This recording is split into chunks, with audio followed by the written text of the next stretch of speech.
Hello friends, आज के video lecture में हम लोग देखेंगे इक्वलिटी ऑफ मैट्रिक्स। इसके प्रीवियस लेक्चर में हम लोगों ने देखा था types of matrix. Types of matrix हम लोगों ने जितने भी मैट्रिक्स के जितने भी टाइप्स हैं उस पर हमने कवर किया था। तो हम लोगों ने देखा था कि टोटल 7 टाइप्स ऑफ मैट्रिसेस होते हैं। उनमें से सबसे पहला था रो मैट्रिक्स। ये हमारा पिछला वीडियो लेक्चर का टॉपिक है, रो मैट्रिक्स। दूसरा था हमारा कॉलम मैट्रिक्स। तीसरा था हमारा स्क्वायर मैट्रिक्स। इसके अलावा डायगोनल मैट्रिक्स, आइडेंटिटी मैट्रिक्स, और इसके अलावा फिर एक था स्क्वायर मैट्रिक्स और एक था हमारा जीरो मैट्रिक्स। तो ये सारे टाइप्स ऑफ मैट्रिसेस हमने पिछले वीडियो लेक्चर में देख रखे थे। आज का जो हमारा टॉपिक है वो है equality of matrices. So equality of matrices किसे कहते हैं, तो चलिए स्टार्ट करते हैं। सबसे पहले हम लोग देखेंगे कि इसका डेफिनेशन क्या है। सो मेरे साथ साथ आप लोग लिखिएगा डेफिनेशन, इक्वलिटी ऑफ मैट्रिसेस का डेफिनेशन। सो टू मैट्रिसेस ए, जिसके एलिमेंट को हम लोग लिखते हैं ए आई जे, जिसका ऑर्डर होगा M N. So two matrices A and B, ये दूसरा मैट्रिक्स है जिसके एलिमेंट को हम लोग लिखेंगे बी आई जे, इसका भी ऑर्डर होना चाहिए M N. So two matrices A and B are said to B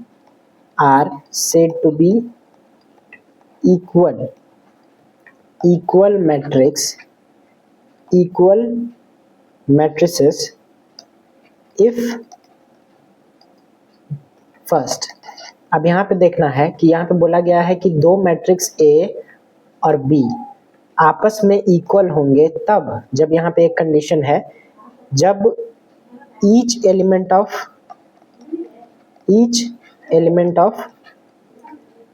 A is equal to the corresponding element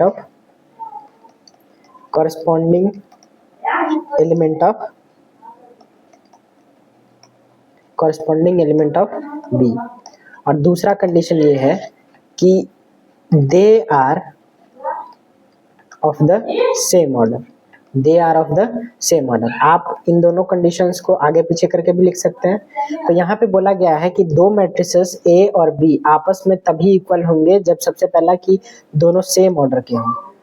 उसके बाद जब वो दोनों मैट्रिसेस एक दूसरे के सेम ऑर्डर के होंगे तो ए का जो कॉरेस्पॉन्डिंग एलिमेंट है वो बी के कॉरेस्पॉन्डिंग एलिमेंट के बराबर होना चाहिए, तब जाके दोनों मैट्रिसेस जो है मैट्रिक्स ए और मैट्रिक्स बी हम कह सकते हैं कि आपस में इक्वल है। अब इसका क्या मतलब है, एग्जांपल से समझते हैं। तो सबसे पहला लेट्स से हमारा एग्जांपल है ए। इसका एक एग्जांपल लेते हैं 2 3 4 5, और एक हमारा एग्जांपल है मैट्रिक्स बी 2 3 4 5। अब यहाँ पे हम लोग देख सकते हैं कि मैट्रिक्स ए और मैट्रिक्स बी दोनों का ऑर्डर 2 into 2 है। मैट्रिक्स ए भी 2 into 2 ऑर्डर का है और मैट्रिक्स बी भी 2 into 2 ऑर्डर का है। तो हम कहेंगे कि दोनों का जो ऑर्डर है वो सेम है। Order of A is equal to order of B. जो ए का ऑर्डर है वही बी का ऑर्डर है। साथ ही साथ जो कॉरेस्पॉन्डिंग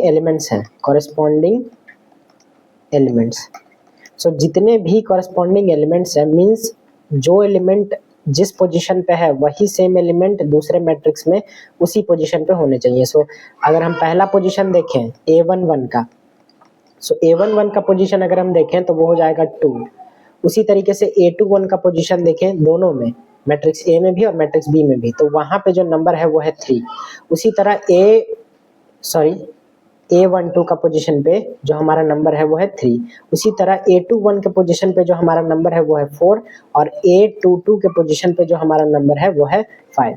तो हम यहाँ पे देख रहे हैं कि चाहे मैट्रिक्स ए हो या मैट्रिक्स बी हो, दोनों के जो करस्पॉन्डिंग एलिमेंट है वो सेम है। तो इसलिए हम कहेंगे देयरफॉर, चूंकि यहाँ पे हमारे पास करस्पॉन्डिंग एलिमेंट सेम है, मीन्स ए आई जे जो है वो बराबर है बी आई जे के। तो इसलिए हम कह सकते हैं देयरफॉर कि जो मैट्रिक्स ए है वो मैट्रिक्स बी के बराबर है। ए इज इक्वल टू बी। ठीक है। अब यहाँ पे ट्विस्ट ये है कि दो मैट्रिक्स अगर मान लीजिए हम एग्जांपल इस तौर पे लें कि 2 3 4 5 और इसको हम ऐसे लिख दें बी 2 3 5 4, ठीक है। सो अगर हम मैट्रिसेस को देखें यहाँ पे तो पहला जो मेरा मैट्रिक्स है वो 2 इंटू 2 ऑर्डर का है और दूसरा मैट्रिक्स भी 2 इंटू 2 ऑर्डर का है। तो पहला कंडीशन जो हमारा यहाँ पे था कि ऑर्डर सेम होना चाहिए, तो ऑर्डर तो इस वाले मैट्रिक्स में भी सेम है, बिल्कुल। सो ऑर्डर तो सेम हुआ। उसके अलावा जो नंबर हम मैट्रिक्स ए में देख रहे हैं 2 3 4 5, वही नंबर हम मैट्रिक्स बी में भी देख रहे हैं 2 3 4 5। तो क्या हम कहें कि ए बी के इक्वल है? सो यहाँ पे कॉन्सेप्ट आता है कॉरेस्पॉन्डिंग, एक वर्ड आता है जिसको हम लोग कहते हैं कॉरेस्पॉन्डिंग। सो कॉरेस्पॉन्डिंग कहने का मतलब कि एग्जैक्ट पोजीशन पे सेम होना चाहिए, ना कि पोजीशन चेंज करके वो सारा नंबर सेम होना चाहिए, एग्जैक्ट पोजीशन पे सेम। तो हाँ, यहाँ पे हम देख रहे हैं कि जहाँ 2 है, जो हमारा पहला पोजीशन है वहाँ पे 2 है ए में, वहीं पे अगर हम B11 देखें तो वहाँ पे 2 है, तो पहला कॉरेस्पॉन्डिंग एलिमेंट तो सेम हुआ।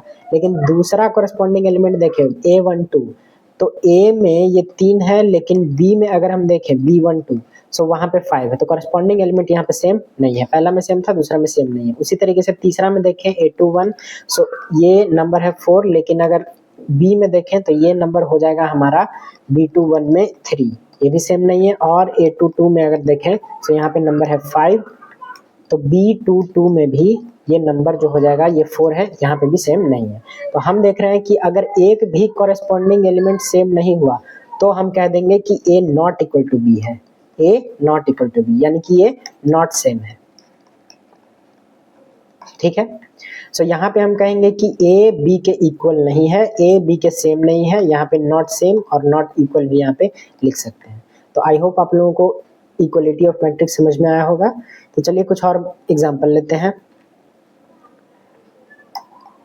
अगर हम कोई मैट्रिक्स लें A, जो ज़रूरी नहीं है कि कोई स्क्वायर मैट्रिक्स ही हो 2 इंटू 2 या 3 इंटू 3, हम रैंडम मैट्रिक्स भी ले सकते हैं। जैसे मान लीजिए 4 5 6, अगर हम चाहते हैं कि दूसरा मैट्रिक्स B भी इसके सेम हो, तो हमको A के जितना ही ऑर्डर लेना पड़ेगा। A का ऑर्डर है 1:3, B का भी मैट्रिक्स का ऑर्डर 1x3 ही होगा, ठीक है। सो B का ऑर्डर भी यहाँ पे हम देख रहे हैं कि 1x3 है, सॉरी। सो यहाँ पे जो B का ऑर्डर है वो 1x3 है, और एलिमेंट्स भी जितने हैं यहाँ पे हम लोगों को सेम लेने होंगे 4 5 और 6। जितने एलिमेंट्स इसमें होंगे उतने ही एलिमेंट्स इसमें होंगे। जिस पोजीशन पे जो एलिमेंट यहाँ पे है उसी पोजीशन पे सेम A और B दोनों में होगा। सो यहाँ पे Aij is equal to Bij, तो इसलिए A जो है वो B के बराबर है। कुछ और एग्जांपल देखते हैं। जैसे मान लीजिए A हमारे पास है एक मैट्रिक्स √2 0 5 2 3 4, और मेरे पास एक दूसरा मैट्रिक्स है B, तो ये भी सेम होना चाहिए √2 0 5 2 3 4। सेम ऑर्डर, इसका 3x2 है और इसका भी 3x2 है। सेम ऑर्डर सेम एलिमेंट, तो मैट्रिक्स भी क्या होगा आपस में सेम। तो आई होप आप लोगों को मैट्रिक्स और इक्वलिटी ऑफ मैट्रिक्स समझ में आया होगा। तो चलिए इस पे कुछ क्वेश्चंस देखते हैं। एनसीईआरटी में इक्वलिटी ऑफ मैट्रिसेस से बहुत सारे क्वेश्चंस पूछे जाते हैं। तो सबसे पहला क्वेश्चन टाइम। अगर सपोज यहाँ पे दिया हुआ है कि if x y z a और b c ये मैट्रिक्स बराबर है, ये कंडीशन है हमारा कि ये बराबर है -1.5 0 2√6 3 और 2 के। तो यहाँ पे आपसे पूछा गया है कि find x y z a b c।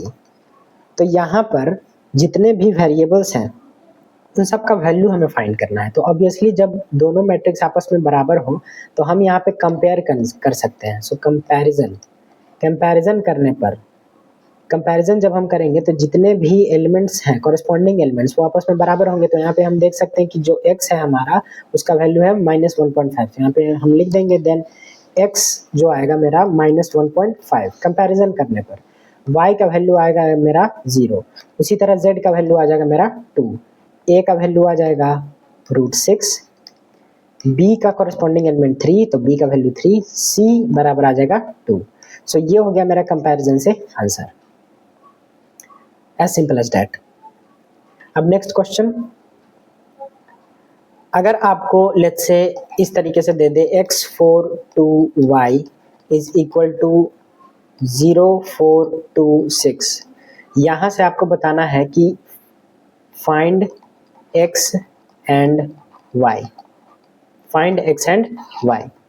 सो यहाँ पे ऑब्वियसली कंपैरिजन करने पर हम देख रहे हैं कि जो मेरा पहला एलिमेंट है a11 वो x है, और x बराबर यहाँ पे आ जाएगा 0, और जो मेरा ये y एलिमेंट है a22 का पोजीशन y वो आ जाएगा 6, तो 0 और 6 x और y का वैल्यू आ गया ऑब्वियसली।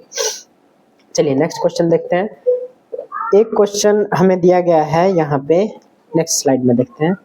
क्वेश्चन यहाँ पे दिया गया है x + 3 z + 4 2y - 7 -6 a - 1 0 b - 3 -21 0, ये बराबर है दूसरे मैट्रिक्स के 0 - 6 2b + 4 6 -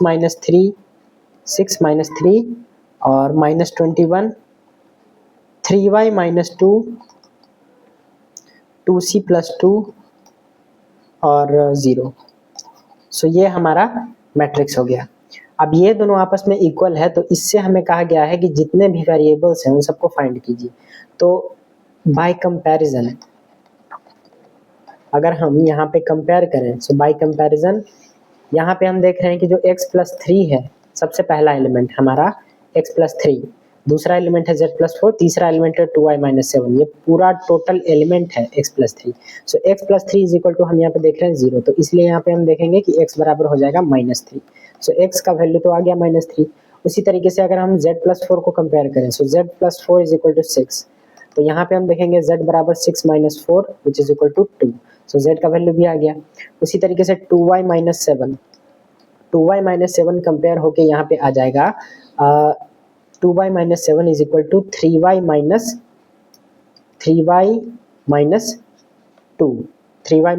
2।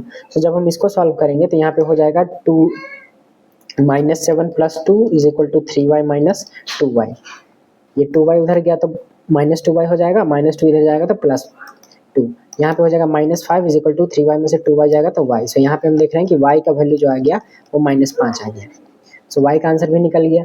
इसी के साथ साथ जो हमारा वेरिएबल है a - 1 इसमें, सो a - 1 बराबर हो जाएगा -3 के, सो यहाँ पे हो जाएगा a is equal to -3 + 1 which is equal to -2, so a का वैल्यू आ गया -2। ठीक है, उसी तरीके से यहाँ पे एक और वेरिएबल है b - 3, इसको कंपेयर करेंगे। सो यहाँ पे b - 3 इज इक्वल टू हो जाएगा 2b + 4, so -3 - 4 is equal to 2b - b, यहाँ पे हो जाएगा 2b - b और -3 - 4 -7, सो इसलिए b इज इक्वल टू हो जाएगा -7। सो यहाँ पे हम लोगों ने सारे वेरिएबल सिर्फ कंपैरिजन के बेसिस पर निकाल दिए। इसी तरीके का क्वेश्चन आपको बोर्ड के एग्जाम में दिखेगा। ठीक है, तो चलिए कुछ और एग्जांपल्स ले लेते हैं। सपोज अगर मेरे पास एक 2 × 2 का मैट्रिक्स है, x + 4 y + 10 6 + b और 9 + c, ये इज इक्वल टू है 5 8 3 4। तो यहाँ से आपको ज्ञात करना है कि जितने भी वेरिएबल्स हैं उनका वैल्यू कितना होगा। सो कंपेयर करेंगे। सो सबसे पहला x + 4 को कंपेयर करेंगे 5 से, तो यहाँ पे आ जाएगा x इज इक्वल टू 5 - 4, सो आ जाएगा x इज इक्वल टू 1, ये हमारा पहला वैल्यू।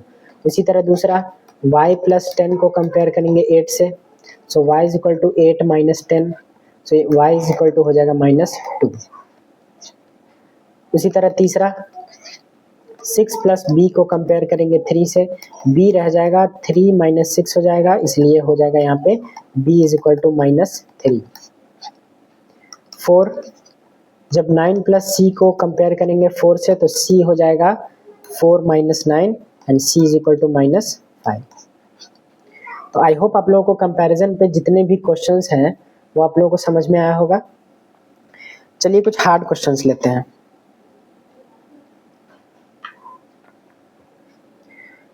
नेक्स्ट, अगर मान लीजिए यहाँ पर मेरे पास x square y plus 10 y square और 10 इस तरीके का कोई क्वेश्चन है और इसको कंपेयर कराया गया है 4, ठीक है, यहाँ पे है 12, यहाँ पे है 4 और यहाँ पे है 10। सो यहाँ पे आपसे पूछा गया है कि बताइए x और y का वैल्यू क्या होगा। सो यहाँ पे हम कंपेयर कर सकते हैं बाय कंपैरिजन। सो जब हम इस पर कंपेयर करेंगे तो x पहला x स्क्वायर जो आएगा वो आएगा 4। तो जब स्क्वायर बराबर के उस साइड जाता है तो वो प्लस और माइनस दोनों लेकर जाता है। सो प्लस माइनस हो जाएगा 4 रूट अंडर 4 और 4 का जो रूट होता है वो 2 होता है। तो ये हो जाएगा प्लस माइनस 2, यानी कि x का वैल्यू यहाँ पे 2 भी हो सकता है और x का वैल्यू यहाँ पे -2 भी हो सकता है, ठीक है, +2 और -2। इसी तरीके से जब y स्क्वायर को कंपेयर करेंगे सो y स्क्वायर वो भी आ जाएगा 4 के बराबर। So y is equal to plus minus root 4। So y is equal to plus minus 2। So यहाँ पे y का वैल्यू भी आ जाएगा, एक तो +2 और दूसरा आ जाएगा y इज इक्वल टू -2। अब यहाँ पे हम देख रहे हैं कि y का वैल्यू, x का वैल्यू तो +2 और -2 हो सकता है क्योंकि और कहीं पे x नहीं है, लेकिन y का वैल्यू दोनों नहीं हो सकता। क्यों? क्योंकि हमारे पास यहाँ पे भी कंपैरिजन करना है कि y प्लस 10 बराबर आना चाहिए 12 के बराबर। तो अगर y प्लस 10 12 के बराबर आना चाहिए तो यहाँ पे y बराबर हमें 2 पुट करना होगा, तब तो 2 प्लस 10 इज इक्वल टू 12 आएगा। अगर हम y का वैल्यू यहाँ पे -2 पुट कर दें जो कि रूट के हिसाब से आना चाहिए, प्लस माइनस 2 आया है तो y बराबर +2 भी आ सकता है, -2 भी आ सकता है। लेकिन अगर -2 यहाँ पे पुट कर दें सो -2 पुट करने पर ये -2 प्लस 10 8 हो जाएगा जो कि बराबर 12 के इक्वल नहीं है। सो यहाँ पे हम देख रहे हैं कि x का वैल्यू दोनों पॉसिबल है लेकिन y का वैल्यू सिर्फ पॉजिटिव वाला पॉसिबल है, नेगेटिव वाला पॉसिबल नहीं है। सो मेरा जो ओवरऑल आंसर आया है यहाँ पे वो x बराबर प्लस -2 आया है लेकिन y बराबर आया है सिर्फ +2। आई होप आप लोगों को ये सवाल समझ में आया होगा। तो चलिए कुछ और नेक्स्ट सवाल करते हैं। एक हमारे पास क्वेश्चन है 2a plus b a minus 2b 5c minus d 4c plus 3d। ये 4 एलिमेंट्स हैं। ये पहला मैट्रिक्स के 4 एलिमेंट्स हैं। ये इक्वल है 4 -3 11 और 24। ये आपस में इक्वल है। अब इनको कंपेयर करके आपको बताना है कि a b c d का वैल्यू कितना है। सो यहाँ पे क्वेश्चन यही है कि find a b c and d, ठीक है। तो बाय कंपैरिजन मेथड से करेंगे। सो 2a प्लस b बराबर सबसे पहला कंपैरिजन हमारा हो गया 4। उसी तरीके से a माइनस 2b बराबर हमारा कंपैरिजन आ गया -3। उसी तरीके से 5c माइनस d हमारा कंपैरिजन आ जाएगा 11 और 4c प्लस 3d का वैल्यू आ जाएगा मेरा 24। अब इससे हमको निकालना है कि a b c और d का क्या होगा। तो यहाँ पे हम देख रहे हैं कि कोई भी वैल्यू हमें किसी एक इक्वेशन से डायरेक्ट नहीं मिलने वाला है। ना a का वैल्यू हमें डायरेक्ट मिलेगा ना ही b का वैल्यू डायरेक्ट मिलेगा।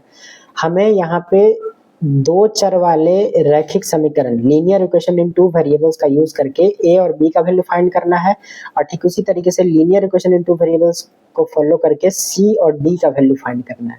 तो सबसे पहला वाला जो मेरा है 2a plus b is equal to 4 और a minus 2b is equal to -3, इसको सॉल्व करना है। तो सॉल्व किसी भी 2 चर वाले रैखिक समीकरण को सॉल्व करने के कई तरीके होते हैं।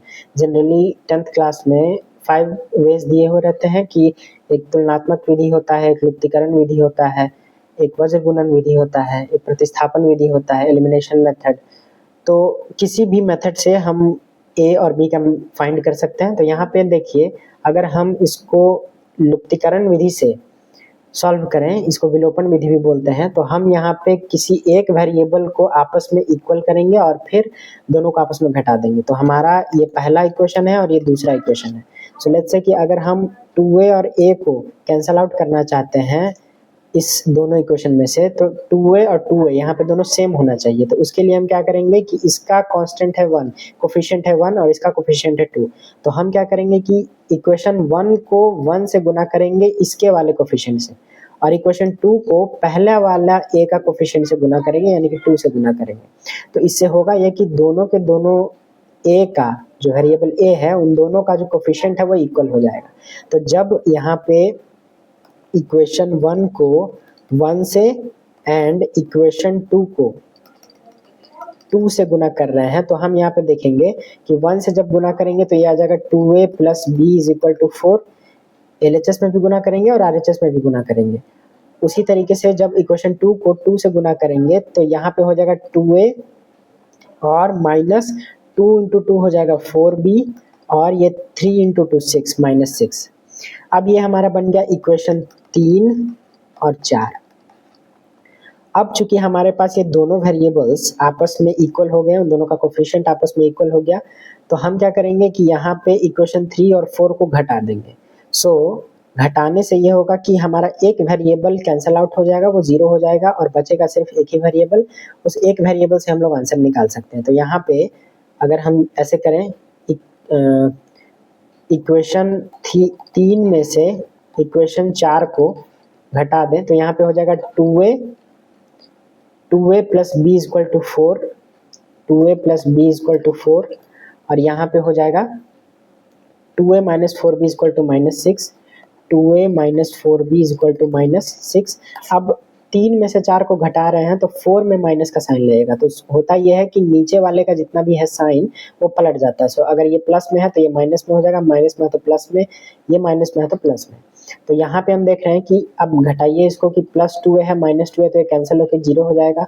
प्लस 4b और b ये हो जाएगा 5b के बराबर, सो 0 प्लस 5b, और प्लस 6 और माइनस प्लस 4 ये हो जाएगा टोटल 10। सो यहाँ पे हम देख रहे हैं कि 5b बराबर 10 है, तो b बराबर यहाँ पे आ जाएगा 10/5, कट के आ जाएगा ये 2, इसलिए b का वैल्यू यहाँ पे आ गया 2।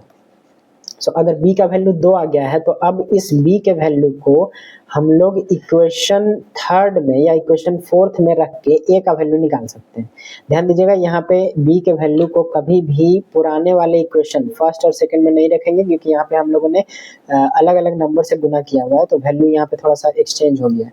सो इसीलिए जिस दो समीकरण को घटा के हम लोग b का वैल्यू निकाले हैं, उन्हीं दोनों समीकरण में से किसी एक में से रख के हम लोग a का वैल्यू निकालेंगे। सो अगर हम यहाँ पे ये लिखें, putting the value of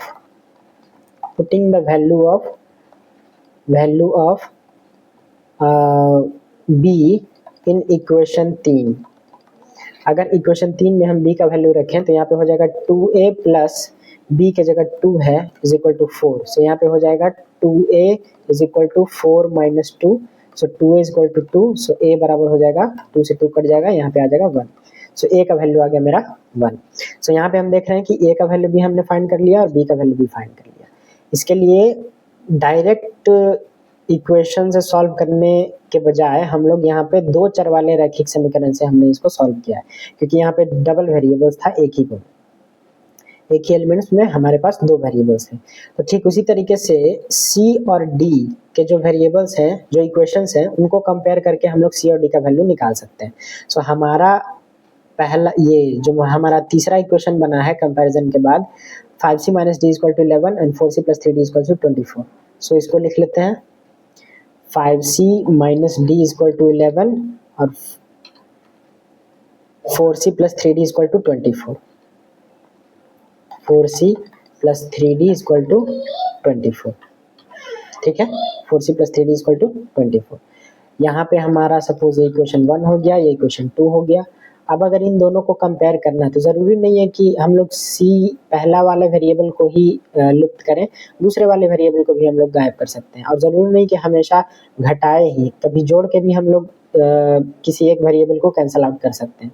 so let's say कि हमारे पास यहाँ पे डी है जिसका कोफिशिएंट 1 है, और यहाँ पे डी है जिसका कोफिशिएंट 3 है।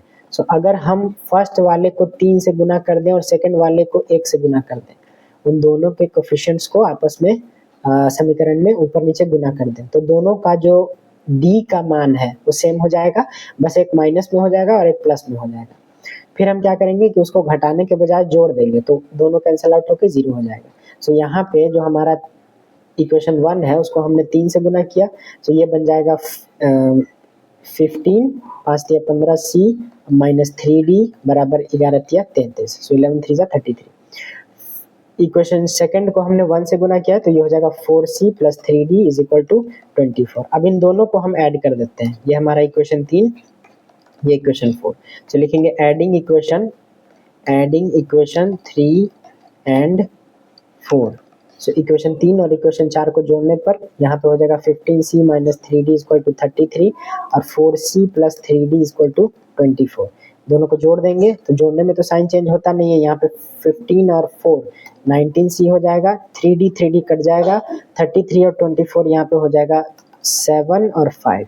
सो इसलिए c का वैल्यू हम देखेंगे कि 57 ओवर 19, तो यहाँ पे कट के आ जाएगा 3 के बराबर, तो इसलिए c का वैल्यू जो आ गया हमारा 3। अब इस c के वैल्यू को हम लोग जो इक्वेशन यहाँ पे बनाए थे 3 या 4, इन दोनों में से किसी एक में रख देंगे, d का वैल्यू आ जाएगा। सो यहाँ पे हमारा इक्वेशन 3 जो है 15c minus 3d is equal to 33। So यहाँ पे लिखेंगे putting the value of c in equation 3। So equation 3 हमारा 15c minus 3d is equal to 33। So c का वैल्यू आया है हमारा 3 minus 3d is equal to 33। So ये हो जाएगा 45 minus 3d is equal to 33, minus 3d रह जाएगा, यहाँ पे हो जाएगा 33 minus 45, minus 3d is equal to यहाँ पे बच जाएगा 12, वो भी माइनस में, राइट। सो माइनस से माइनस कट जाएगा, यहाँ पे d इज इक्वल टू आ जाएगा 12/3 विच इज इक्वल टू 4। सो इसलिए d का वैल्यू भी मेरा आ गया 4। तो इस तरीके से हमने टोटल जितने भी वेरिएबल्स थे इस क्वेश्चंस में, हमने उन सबको निकाल लिए। जो हमारा 4 वेरिएबल्स था यहाँ पे a b c d, हमने फर्स्ट वाले और सेकंड वाले को आपस में दो चर वाले रैखिक समीकरण के अनुसार कंपेयर किया और आंसर हमारा आया a का और b का, a equal to 1 b equal to 2। उसी तरीके से हमने थर्ड और फोर्थ इक्वेशन को कंपेयर किया तो हमारा आया c इक्वल टू 3 और d इक्वल टू 4, यानी कि हमारा टोटल जो आंसर आया a equal to 1 b equal to 2 c equal to 3 और d इक्वल टू 4, ये आंसर है। तो आई होप आप लोगों को ये वीडियो अच्छा लगा होगा। अगर समझ में आया हो तो लाइक कीजिए, सब्सक्राइब कीजिए और बेल आइकन दबाना ना भूलिए। तब तक के लिए गुड बाय।